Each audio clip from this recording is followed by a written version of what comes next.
Over the past decade, there have been some really amazing uses of facial recognition technology. It could be the future of flying. Facial recognition, confirming your identity, your flight information. Nothing has ever been simpler, more natural, and effortless. Face ID. And some not so amazing uses. It's all part of the Chinese government's new social credit system, where people's daily behavior is monitored and rated. The technology can single us out in real time as we go about our daily business, often without us ever knowing. But we haven't seen an accurate video actually explaining how the technology works. We wanted to see how good a computer is at playing Where's Waldo, but in the real world with a real face, so we can see how facial recognition works. As a human, when you look at a picture, it's easy for us to identify a face. We know it's circular, has two eyes, a nose, and a mouth. For us, it's intuitive.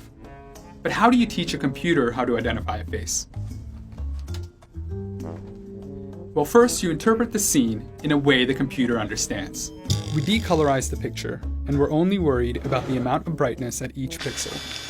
We can then look at the surrounding pixels and calculate a vector that shows the direction and intensity of the change in brightness. We can do this at every point to get a histogram of oriented gradients, or HOG. All of this tells the computer that when there's a strong difference, there's an edge. We know from past faces what a typical face HOG looks like. Now it's a matter of scanning each portion of the image to find a match. This is the first step to any facial recognition program, like our Where's Muna. We calculate the oriented gradients, then use a sliding window to find all the possible faces for us to analyze. Now that we have the HOGs, we're ready to identify the landmarks on each face. Typically, researchers use 68 landmarks that correspond to points on the chin, left eyebrow, the nose. You get it. These are what the landmarks look like. Now we're ready to process the images with the neural network. But we'll get back to that in just a minute. Here's an interesting problem. How can we tell that this face is the same as this one? Well, I'm easy to process.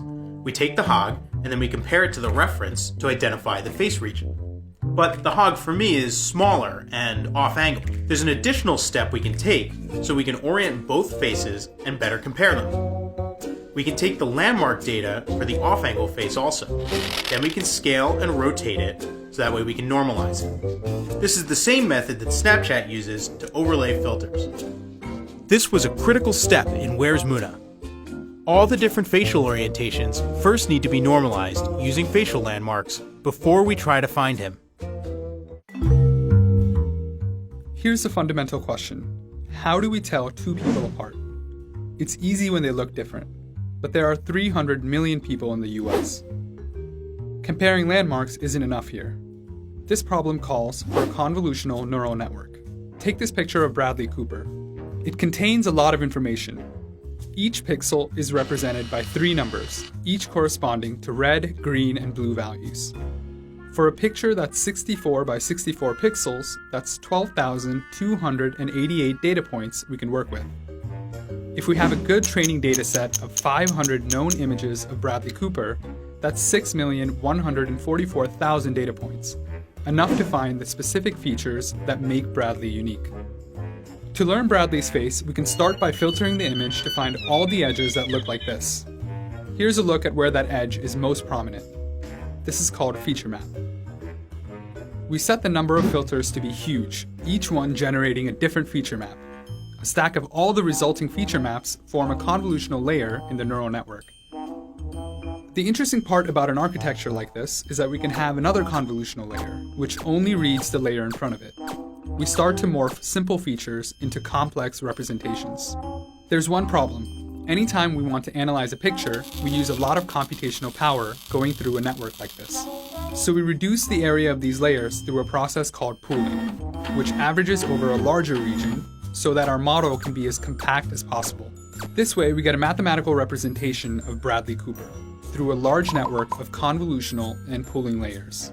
Based on the strength or weights of these filters, we can have the network output a score or a profile of Bradley. If George Takei is inputted, the network changes the weights automatically so that George's scores and Bradley's scores are forced to be different. Now, how does the network figure out what features are important in distinguishing Bradley versus George Takei? One obvious difference here are the wrinkles. When we feed the pictures of Bradley and George in, the network will adjust the weights automatically, learning that the wrinkles are important to have the scores far apart. It's hard to tell this from looking at the filters themselves, but this is the brilliant part, the actual learning aspect of machine learning. We guarantee that George gets a different score than Bradley, because we can tell the network that they're different people. The score should be very close for all pictures of Bradley Cooper, but it should be very different for people who don't look like Bradley Cooper. While we're training, if a new image enters the network and it's misclassified based on its score, then we adjust the weights of the filters so that all classifications are correct. There's a lesson here. The model is only as good as the training data. If we don't have enough pictures of people from different races, people with beards, people with wrinkles, it won't perform well in a general setting. The model we ran used over 3 million training images, and they're already labeled, so the computer knows which face is which. Here's a training image going through the network. You can tell the output gets more complex the deeper we go.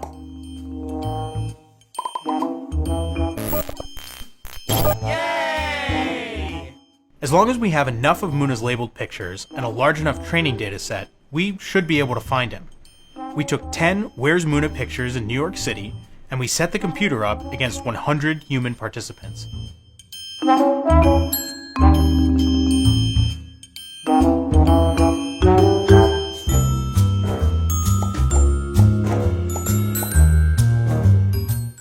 While facial recognition algorithms make some mistakes, in many cases they perform as well or even better than humans. It's almost as if the algorithms know us better than we do.